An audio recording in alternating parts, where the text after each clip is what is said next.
শ্ৰদ্ধাৰ শিক্ষাগুৰুসকল ডিস্ট্ৰিক্ট নিৰীক্ষণ এপত আমি তথ্যসমূহ কি ভৰাব লাগিব আৰু কেনেকৈ তথ্যসমূহ আমি ভৰাব লাগিব আহক এই সমু ভিডিঅ'ৰ জৰিয়তে আমি কথাখিনি জানি লওঁ purpose of using the district Nirikshan app প্ৰথমে আমি ভৰাব লাগিব current head of office name অৰ্থাৎ আমাৰ বিদ্যালয়সমূহৰ মুৰব্বীৰ নাম আমি ভৰাম latest phone number of head of office মুৰব্বীৰ ফোন নম্বৰ ভৰাম brief description about the establishment অৰ্থাৎ আমাৰ শৈক্ষিক অনুষ্ঠানটোৰ বিষয়ে আমি চমুকৈ লিখিম photo of the office building আৰু আমাৰ যি শৈক্ষিক প্ৰতিষ্ঠান আছে তাৰ আমি এখন ফটো লগাম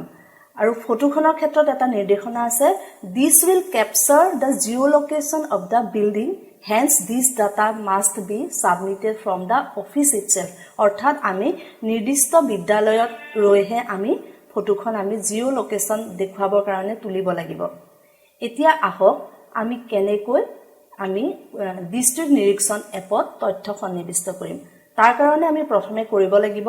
download the mobile app from আমাৰ এটা লিংক প্ৰদান কৰা হৈছে সেই প্ৰদান কৰা লিংকটোৰ পৰা আমি আমাৰ এপটো আমি ডাউনলোড কৰিম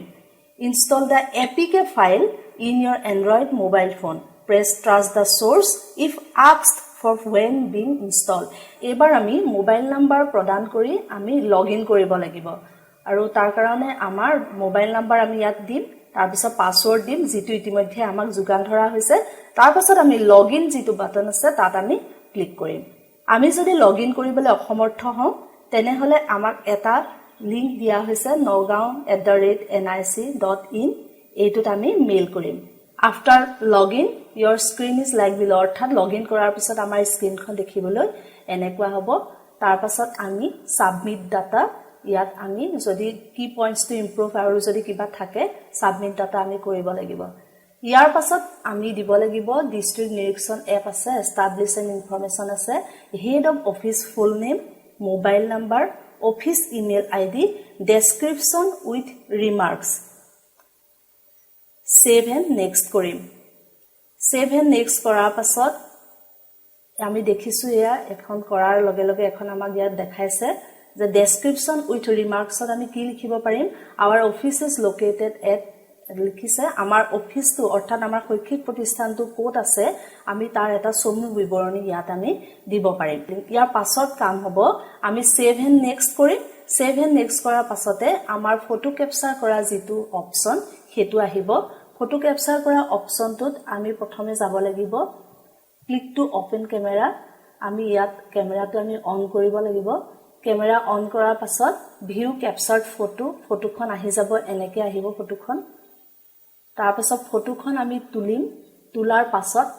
এই সিনটোত আমি ক্লিক কৰিম এই সিনটোত ক্লিক কৰাৰ লগে লগে আমি যিখন ফটো তুলিছিলো সেইখন ফটো তেনেকৈ আহি যাব তাৰপিছত আমি ওকে কৰিম ওকে কৰাৰ পাছত ফটোখনৰ আমি এটা বিৱৰণী লিখিব লাগিব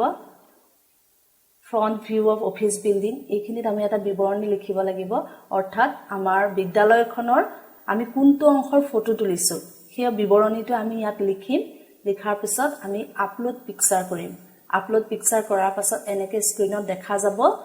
upload is completed thank you for the submission okay কৰিম আমি এইদৰে কৰাৰ পাছত আমাৰ সম্পূৰ্ণ যি আমাৰ পেজটো এনেকৈ দেখা যাব